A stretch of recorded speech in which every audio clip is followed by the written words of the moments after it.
Schlup! It's only been 3 weeks since the last Kurikan show, but Tokyo Joshi show no signs of slowing down, with another big match booked for Cyberfight special event. We'll be taking a look at this month's event, Yes Wonderland 2021. Yes Wonderland is Tokyo Joshi's third big event of the year, followed by the Intenyon show on January 4th and Brand New Wrestling. But Yes Wonderland has always brought some high quality matches, from Hyper Misao vs Jun Kasai in 2018, to Shoko finally conquering Miyu's 484-day reign as Princess Champion. Unfortunately, last year's show was cancelled due to the coronavirus. But now we are back and ready to rock. Yes Wonderland has had a very quick build with only 2 shows taking place before the event, with all matches being announced before the second show happened.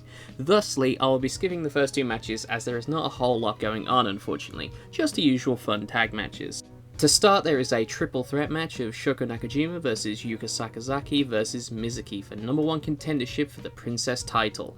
Super excited for what will no doubt be a fast-paced match. Yuka will want to get her title back as she never officially lost. It was ref stoppage that caused her reign to end. Yuka was understandably unpleased with her title run as she felt she could have done so much more if circumstances were different. And with the world slowly getting better, she wants to greet it as the rightful Princess Champion. Shoko, on the other hand, is confident in her victory of not just this match, but the upcoming title match as well. She is in the best shape of her career and feels her experience is better now than when she was previously champion. Mizuki is the only other person in the match to not be a previous Princess Champion. However, she has been making strides to accomplish this goal. She won 2 Princess Cups in a row and got a title shot after each one. Unfortunately, the 2 champs she had to face were Shoko and Yuka. To win this match, Mizuki must conquer her past failings.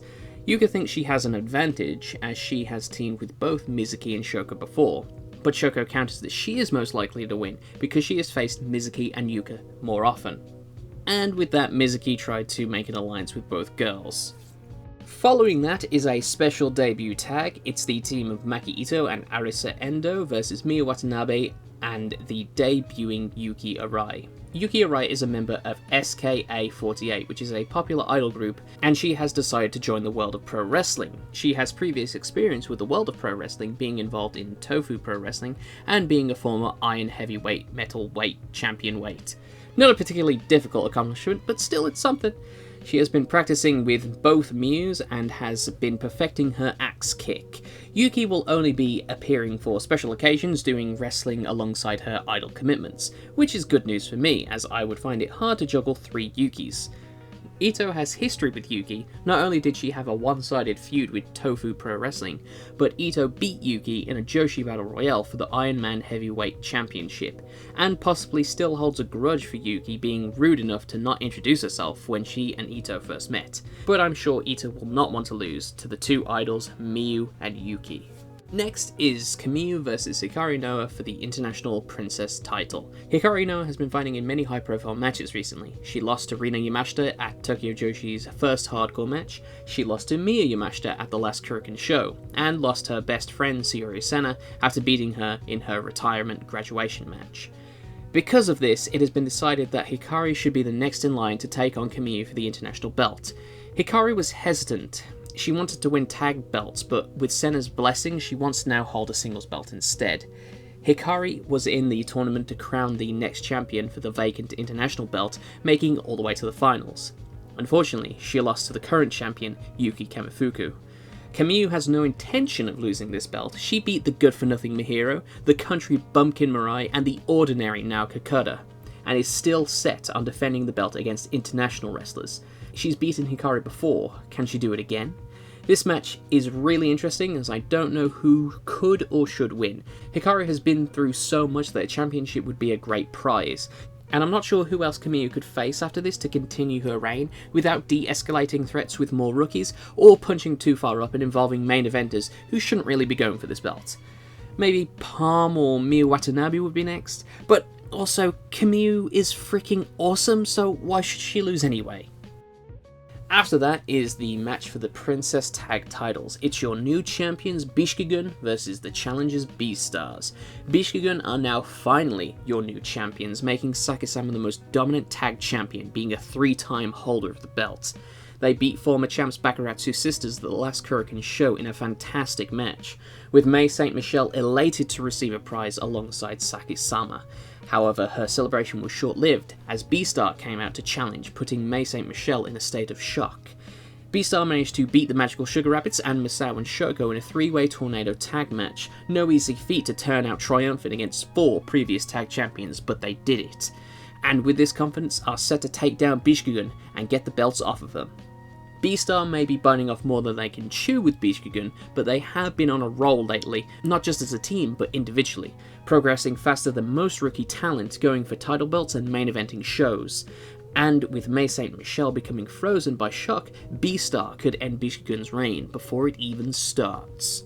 Finally, it's your main event, Miyu Yamashita vs champion Rika Tatsumi, for the Princess of Princess Championship.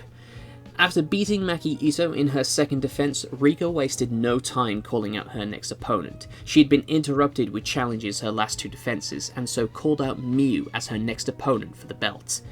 Rika wants to lead Tokyo Joshi to a global stage, but before she can do that, she feels she has a demon she must put to rest.